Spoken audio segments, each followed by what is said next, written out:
Oggi sono stati consegnati dei lavori, 200 giorni da oggi per fare cosa?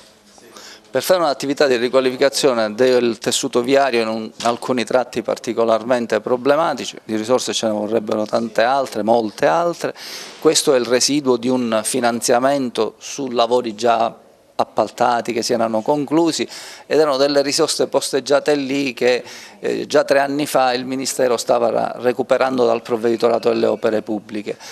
In un'analisi documentale che abbiamo fatto abbiamo visto che esistevano queste risorse in capo al Provveditorato delle Opere Pubbliche. Con un'attività di negoziazione, virgolettato direi, siamo riusciti a riappropriarcene. L'abbiamo fatto approvare dal Ministero, dall'allora Ministro delle Infrastrutture, risorse che ci sono state consegnate e si provvederà a questi interventi. Viale Sicilia, come detto, con il cedimento della carreggiata, di una porzione della carreggiata che già vi era, con gravi problematicità.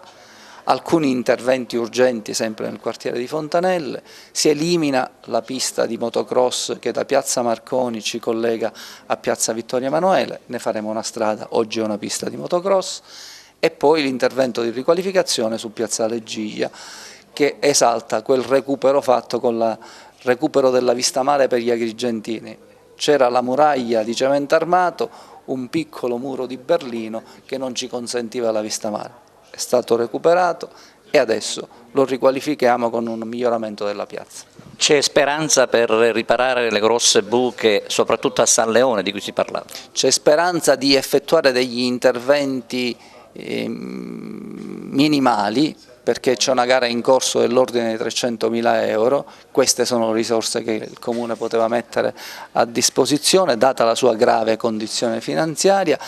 Risorse che evidentemente non sono bastevoli per la quantità di chilometri che Agrigento ha, è una città che ha una quantità altissima di chilometri di strada che probabilmente non è assolutamente proporzionale alla sua densità di popolazione e quindi gli interventi che si faranno saranno degli interventi minimali, tappi le buche, piccole abrasioni.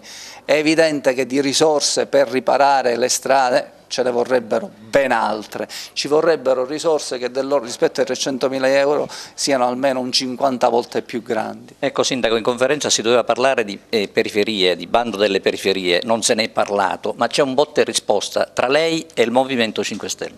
No, non lo qualifico neanche come un botto e risposta, il dato è certo.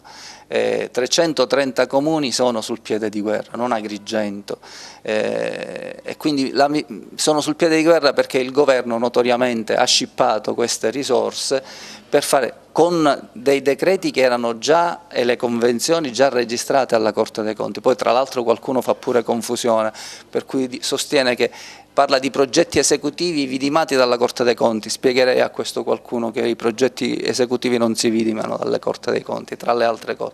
Si fa confusione anche sugli importi, si dice che il finanziamento era di 6 milioni piuttosto che di 15,8 e l'altra era di parte privata. Assolutamente no, basta leggersi le carte, diciamo, facilmente. L'importo del finanziamento pubblico era di 15,8 milioni di euro, la parte di attivazione privata era di altre 17 milioni di euro per un totale di investimento in questa area individuata come area degradata era di 33 milioni di euro.